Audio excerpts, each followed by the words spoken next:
Hey internet, and hello my wolf pack. So today I'm going to be playing some more Seduce Me Otome, I hope. I was going to. There we go. And my recording had failed last time, so we are starting over. I'm hoping that this is where I left off. If not, whatever, you know. I made it to school. We made it into the school without a hitch. Our lockers were in the same part of the hall, so we quickly unloaded what we needed to and got our important books and necessities. First incident of the day. As I walked towards Suzu and Naomi, who were both waiting for me on the opposite... Hey, this is where we left off, okay. On the opposite side of the hall, something hooked my ankle and made me fall forward. Whoa! Ow! Hey, are you okay? And I finally found out how to turn down the background music. Who did that? Oh my goodness, Naomi. What the heck? The three of us looked back.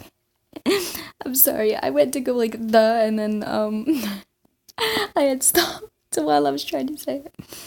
The three of us looked back to see Lisette and her gaggle of girls. Lisette had a look of complete innocence while the girls around her giggled like no tomorrow. Why, you little... Suzu, don't! I felt a giant fire of anger burn in my stomach as I stared at Lisette. Today was not the only time this had happened to me. However, it was now clear who was behind these incidents. How was it not clear before? Sorry, I'm chewing gum. Even if she was innocent and one of her goons did it, it was now obvious that Lisette was the mastermind just from the look on her face. She was no friend, nor would she ever be. I had to do something. I think I already saved for this, right?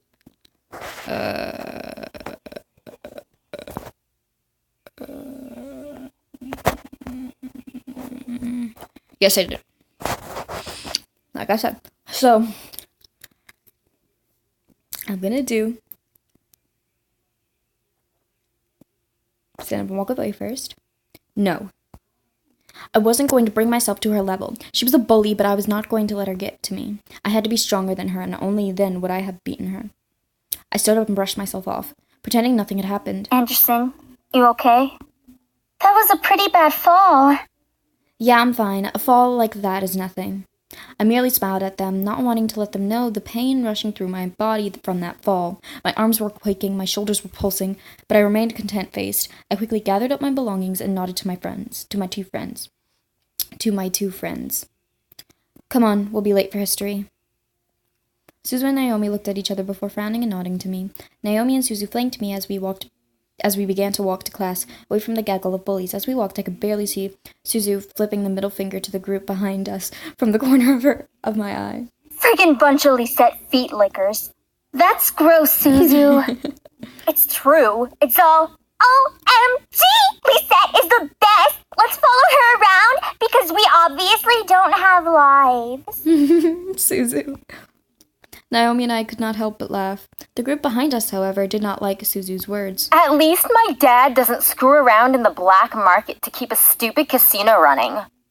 Suzu stopped. Naomi and I stopped as well to look back at Suzu, who was completely red in anger. Suzu slowly turned her head to the group, glaring daggers at them. The fuck did you just say? Me.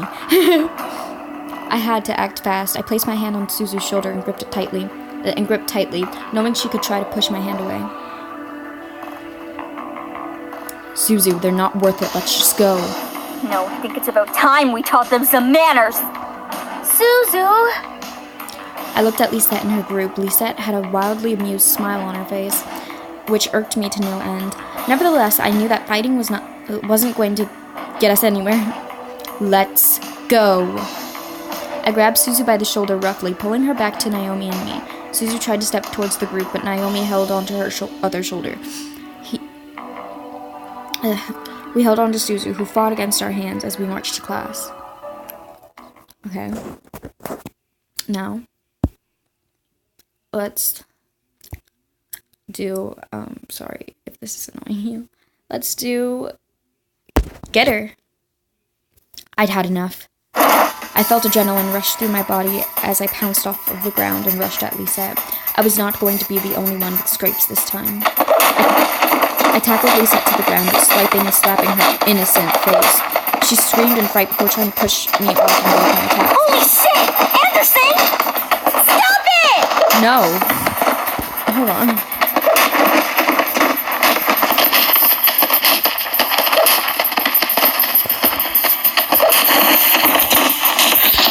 I wasn't listening anymore. I let my carnal need to get revenge take over as I began to pull Lisette's hair to get better aim at her face with my free hand. I had enough of the bullying, the wounds, the insults, all of that was going burn in the past as I scraped my nails and hand across Lisette's face over and over. My rebellion would be marked on her pretty face for all to see. Lisette pushed me off and scrambled to her feet, both panicked and angry at the same time. Her emotion was nowhere close to the anger I was feeling. Are you crazy? What the hell? You're such a little kid. She sounds and looks like a little kid. I stood up very slowly, glaring daggers into Lisette's soul through her eyes. I must have had some sort of monster behind me. Or maybe I looked like the monster myself, but the gaggle of girls, Lisette, and even my friends had a look of pure terror on their face. I've had enough of you, Lisette. You obviously won't stop unless I fight back. Well, guess what? You're gonna get it. I charged at Lisette a second time, shoving her hard against the lockers. She let out a yelp of pain as she smacked the back of her head against the... As she smacked the back of her head against the metal behind her before glaring and shoving me back. As I stumbled back, Lisette raised her hands, ready to Then come on, Anderson! Show me what you've got! I bet it's not much. Shut up. I felt myself snarl in anger before raising my own fist, remembering my taekwondo. I quickly snapped onto one leg and raised a leg to get a swift kick at her head, but she blocked with her arm and stepped towards me to jab at me. She had training, not surprising. I didn't care at that moment. I bent back away from the incoming jab, reestablishing my balance as I placed both feet on the floor. Lisette threw jab upon jab at me, forcing me to block my torso and face with my arms and hands. Hit for hit, Lisette and I exchanged and defended blows at each other. It was indeed more than just a cat fight. This was a vengeful duel.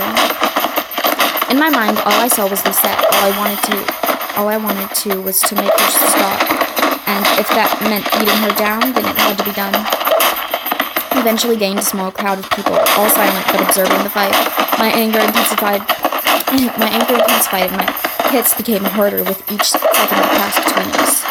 I couldn't let her win. I wouldn't let her win. None of Lisette's girls dared to step in, apparently afraid to after seeing the skills of individual fighting styles. Suzu was held back by Naomi's arm, despite both of them wanting to help me. They didn't wait long for it to end, though. Oh my goodness, that sounded like it hurt. Suddenly, Lisette was pulled away from me and I was pushed against the lockers by a strong force. Hey, why is everybody always siding with Lisette? Lisette hit the lockers as well. I mean, I know she's like a manipulative little... Yeah. Lisette hit the lockers as well on the opposite end of the hallway, letting out a girly grunt of pain. I looked up to see my art teacher, Miss Gordon, holding me against the lockers with a look of surprise and serious concern on her face. Miss Anderson, what are you doing? My goodness. I looked... No, shut up. I looked to see Lisette being held back by... Shut up. Shut up, you stupid crybaby. Held back by... Thank you. By Miss Phillips, starting to cry innocently. I knew what was going to come out of her mouth, so I tried to push Miss Gordon off to confront her. Miss Gordon, however, kept an arm wrapped around me, keeping me back. No, don't you dare start crying, Lisette. You started this. Miss Anderson, get a hold of yourself! Ow, my damn ears. What is wrong with you? What did I ever do to you? I couldn't help the angry tears running down my face. As I shouted across the hallway, Lisette and Miss Phillips stared in shock at my screams as Miss Gordon tightened her hold on me. I am so sick of it! Leave me alone! Eventually, I lost my energy and began to weigh down on Miss Gordon's arms. letting my sadness take over and quench my anger, with tears and swelling pain. I could feel Miss Gordon hug me to her to keep me upright as Lisette sniffled and confided with Miss Phillips. I didn't do anything to her! She just attacked me all of a sudden. Up. That's a lie, Lisette. You tripped her on purpose. You've always been a snobby prick to us. Never! I gave my condolences about her grandfather's death. I try to keep everyone calm. Is that so wrong? You're so wrong. You didn't even sound sincere. We know you were only pretending to be nice to spite us. Enough! Miss White, follow me to the dean's office. Where you can get... I was going to say something, but then I realized that it would sound wrong, so I shut up. Please tell me she gets beat up. That was such a weird laugh, I'm sorry. Lisette followed, wiping her eyes in the feigned innocence she knew how to play up. I remained still in Miss Gordon's arms, unable to bring myself to fight to get at Lisette again. I had done my damage. The gaggle of Lisette wannabes would make sure I came in famous around the school. I didn't care. I made my statement on Lisette's face and body, and I wasn't afraid to do it again. Miss Gordon, however, wasn't done with me. Come with me, sweetie. I nodded and followed. My friends frowned as they watched me leave, but they headed to class without me. Miss Gordon led me to an empty classroom, which she had claimed as hers. It looked like all of the other classrooms, but art posters. Many students loved the room, but hated one thing, the mirror in the very back of the room. It was the one thing Miss Gordon loved to use against her students. With it, she was able to see who was using their phones and who was actually studying. Miss Gordon led me to the back of the room and sat me down in front of it. What do you see? Huh? Tell me what you see. I looked in the mirror and saw myself. My clothes were a little ruffled from the fight, but beyond that, I just saw me. Nothing about me seemed different than normal. I see myself. All right. What else? What else? I don't understand. Do you know what I see? I see a brilliant woman who has been working her butt off to try and find herself. She just has a little bit of adversity in her way. What does this have to do with what happened with Lisette? Listen, don't think about Lisette right now. She's just another student who doesn't know what you're going through. I stared at myself in the mirror, unable to tear my eyes away. She was right, but I still lingered on what happened with Lisette, whatever. I know Miss Gordon was only trying to help, but I couldn't fight the thoughts in my head. Miss Gordon gently rubbed my shoulders, stopping me from my thoughts. I looked up to see her smile down at me through the mirror. I just realized she has 2 different eye colors. That's... how nice. You know, those were some pretty interesting moves. Taekwondo. Yeah. You'll have to show me one day. I laughed and she hugged me gently. Look, don't let Lisette get to you, okay? You have your own battles to face, and you can face them just fine. Instead of fighting Lisette, focus on your goals. I looked up at her and nodded slightly. It was cliche to hear. She was telling the truth. I needed to focus on myself first. She gave me a small packet of tissues and told me that she would handle Lisette. The fear about my family learning of this that had quickly appeared had vanished when she promised to keep me out of it as much as she could. Everything will be fine now. You're a good student, so I'll let you off with a severe warning. Just don't get into any more fights, okay? Now, head to class. I nodded before heading to class. Okay, now we are going to do what I chose because Damien, he's more of a mind trickery person. And I'm going to show you what is going to happen. So let's glare into her soul. And if you're wondering why I know this, not only because of the, because I've seen the whole playthrough of it, but also because I recorded this already. I tried to upload this already. So we're going to glare into her soul. I glared hard at Lisette, feeling wisps whatever, of air and magic run through my skin and veins. However, I stopped at what I saw. Oh my god, Michaela! Hold on, I don't know if you can hear this, but let me just...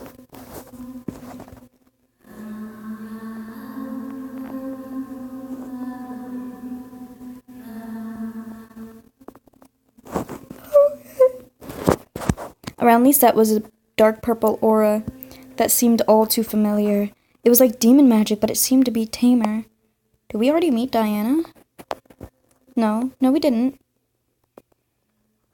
But, oh my god, girl, you're here! I slowly rose to my feet, collecting my belongings as I continued to stare at Lisette. Something was off. As I continued to look at her, the aura grew, forming a shadow behind Lisette, with red eye-like shapes glowing from within its darkness. Anderson, you alright? I couldn't respond. I was entranced by a small hum in the air. It was distant, almost like an ethereal whisper you'd hear in horror games. Yeah, but it was real. It sounded vaguely of a woman, humming a tune I didn't recognize. Hey, are you okay? Let's go. We'll be late for class. I suddenly felt the need to walk away, so I did. Naomi and Suzu scrambled to catch up and followed at my new quickened pace. Sheesh, Anderson. You look like you saw a ghost. Well, technically. Are you really okay? That fall was pretty bad. Think she saw underneath Lisette's cake face and saw the devil itself. Oh, Suzu, hush!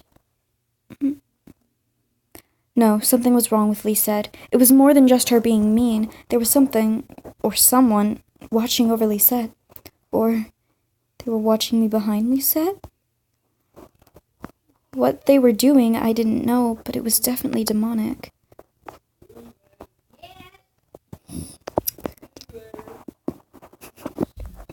Surprisingly, the rest of the school day went off without another incident. I went to my classes, had lunch, and was anxious to get home. As the bell rang for school to end, I felt my phone vibrate in my pocket. My goodness. Huh? A text? From Dad? I'll be picking you up today. Make sure you're ready to go when I get there. That's kind of a surprise. I quickly headed back to my locker and got my things before waiting for Naomi and Suzu. Hey, are you ready to go? Actually, my dad's picking me up. Really? Okay, I guess that kind of makes sense. We'll drive home together next time. Tell your dad that we've got you covered from now on. Yeah, alright. Even while I laughed, something didn't seem right. My dad texted me to say this. Why was he going to pick me up? Had I done something wrong? I didn't know. I waved goodbye to Naomi and Suzu before heading off to the usual spot where my dad picks me up. I took the time to listen to my music while I waited. I need to go to another Rise of the Phoenix concert. Eventually, I had played the entire album with no one showing up. What the hey? Dad's never late, especially not this late. I quickly dialed my dad's number again, but as soon as I pressed call, it disconnected and read a signal disconnection error message. What the? No signal error? How do I not have signal? I double-checked my phone and saw all 5 bars for signal. He must be in a dead zone. Before I could finish, a group of hands grabbed at my feet, and covered my mouth. I screamed at the hand over my mouth, struggling to pull away from the hands grabbing at my limbs. It felt disgusting and scary, feeling their hands on me. I needed it to stop. Hey! Don't dirty up Melix's prey! Eris, hello, Eris. The voice, which sent a fearful shiver down my spine, whispered into my ear. You're coming with me, Miss Anderson. Please no. I couldn't fathom what was happening, but before I knew it, I was blindfolded and my limbs were quickly tied up. I felt myself being carried somewhere and was shoved into something that echoed the interior of a bus or van. The doors closed and off I was taken, unsure of where I was going and why. All I knew was that I was in trouble.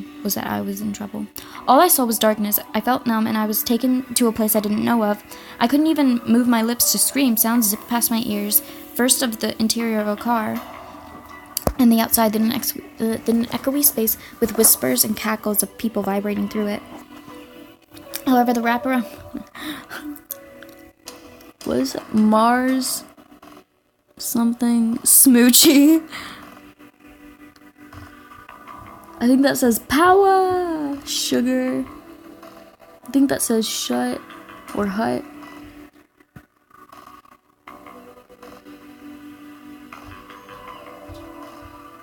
What the heck? However, the wrapper on my eyes was eventually removed from my face and my bonds were cut. It took a while for my eyes to adjust, but I found myself in a warehouse surrounded by devils, including Max, who was smirking at me.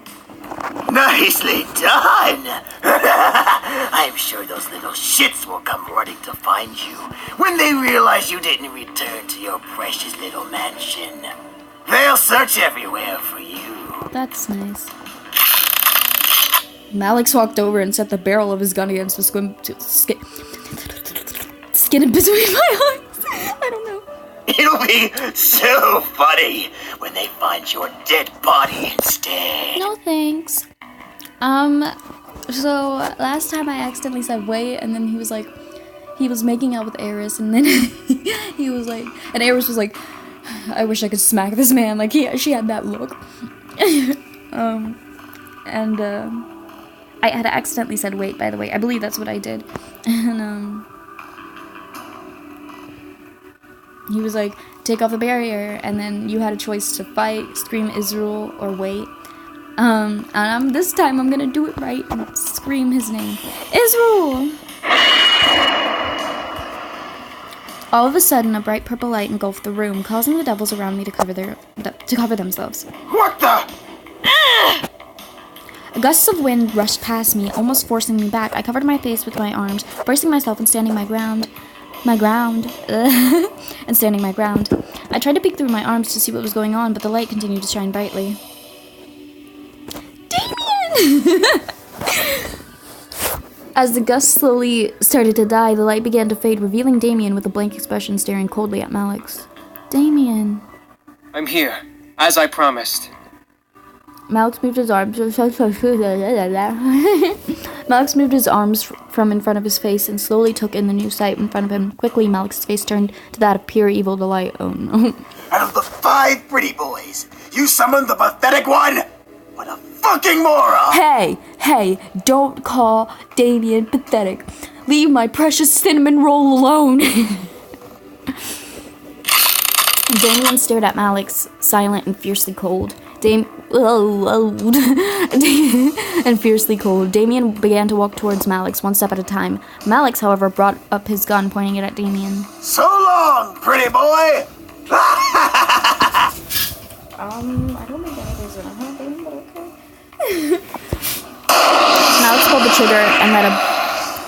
Malix pulled the trigger and let a bullet fly straight at Damien's head. I gasped and braced myself for the result of the shot. Oh no. However, Damien kept walking. Damien didn't fly back, nor did he flinch from the shot. I couldn't see the bullet wound, but I knew there had to be one in Damien's face. Oh yeah, shoutouts go to some girl named Cadence. Oh, that sounds so mean. A girl that commented, hi, and her name is Cadence. She has a YouTube channel, you should go check her out. I believe it was in my last episode of Seduce Me. And yeah, go check her out. She's really nice. Damien didn't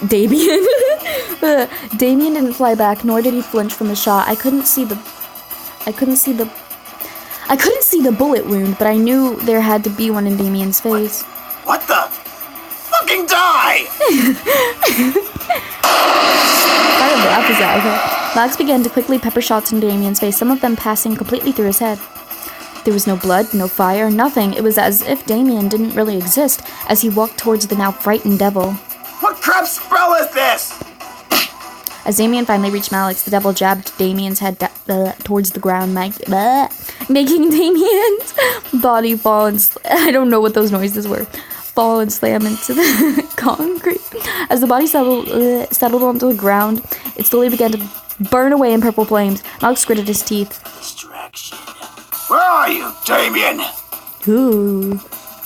Malix scanned the room like a hungry dog. I don't know. Like a hungry dog. Like a hungry dog hunting for its final meal, Malix's body began to glow a fiery red color in anger from the situation. The remaining devils stared, trying to figure out what to do, help Malix or watch in silence. Eris, however, walked up beside me and crossed her arms as she watched with an amused smirk on her face. Come out! On her face. Smoochie. The air instantly went from frantic to still in energy. What could have been described in tone as the color red quickly turned into a deadly mix of purple and black as everything began to blend together all at once. Damien's voice replied. However, his voice seemed different. What's wrong, Malix? Are you afraid of me now? Oh my god. I've actually used that a lot of times, and some of my scary words I don't know, actually come from Seduce. Means like, what's wrong, person's name, are you afraid of me now? Like, I think I've said that a couple of times and freaked the person out. I've also made somebody run by saying that, like, they legit ran away. I was suddenly afraid. Something about Damien didn't fit right with how I knew him. He sounded otherworldly, worldly. His voice was dripping with an almost sadistic tone as he spoke through the air. Afraid of a pretty boy like you. You don't even have the balls to face me head on. You're the one who's afraid. Looking to Malix, however, I could tell that he was off. Something about what Damien was doing was keeping Malix in his place. Oh, I'm not afraid of you. In fact, I know very well you're afraid to move right now. You are practically screaming it in your mind. Oh gosh, Damien. Malix, in a fit of insane rage, began to shoot into the air, letting the bullets fly into the ceiling. Shut the hell up! No. Damien's demonic laughter filled the room as a group of dark figures appeared around Malix, walking toward him slowly and menacingly. In defense, Malix fired shots at each entity around him, causing them to fall and fade away into purple flames. However, that didn't stop more from appearing around him and closing in on him. Malix became frantic. Oh no, what did I... I suddenly felt a pair of hands cover my eyes tightly, pulling me against someone's chest. I gasped, but was stopped from prying their hands off my face. It's me. Don't look. Okay. I listened carefully and let the last two words linger in my mind. Don't look? Why? What was being hidden from me? I wanted to know, but something told me to obey Sam's command. I could still hear Malix's screams of agony and the sound of ripping flesh. The smell of blood was covered by the harsh odor or ash and fire. I think they meant of ash. Sorry. Or I don't think Michaela meant that. Whatever. Maybe it was better that I wasn't able to see. Damien! Enough! Almost instantly after James' command, the sounds stopped. The only thing anyone could hear then was the sound of dripping blood. At least let me dispose what's left of him. Damien, what's left of him? What? I'll take care of it. You've done enough, Damien. Come out. After a brief silence, a pair of footsteps made their way to my spot. Each step seemed to echo with a haunting, otherworldly tone, almost as if a very low and dark piano played a singular note with each step the pair of feet took. I will admit, you really wailed on him. You practically scared everyone out of the warehouse. It's a good thing you were hiding when you lost your glamour spell, huh? Glamour spell? What did he mean? Why did Damien sound so different? Why was this being hidden from me? It's a spell that makes us look human.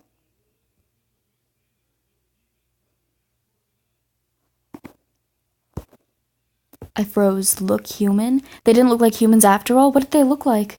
Like demons. Thank you, Damien. Very informative. As if Matthew knew what Damien was talking about. Actually, that is quite informative. Damien was talking about. Matthew spoke up, followed by the sound of a cork popping out of a bottle. Well, not for much longer. Here. I could hear the small clinking of glass being passed before hearing Damien guzzle down a liquid of some sort. The feeling of air around me gently began to warm back up, insinuating that everything had been returned to normal. Finally, Sam moved his hands from my eyes, allowing me to see around me once again. The devils, including Eris, had fled. Malix was missing, but the stains left behind in his place told me that he was definitely dead regardless of his location. The boys, however, had gathered around me, all of them, including Damien, looking like nothing had happened. What just... I tried to speak, but everything zipped around in my head at the whole event, and I felt like speaking wasn't possible. Let's just get you home, miss. There's nothing more to see here. I could only nod. What had happened boggled my mind to the point of disbelief. I was second-guessing everything, lost in a sea of what, and how, and when. As we walked out of the warehouse, I looked at Damien for some sort of sign that I wasn't dreaming. Damien, despite looking down at his feet, held a face of cold sadness, as if he regretted what he did. Oh, it was over.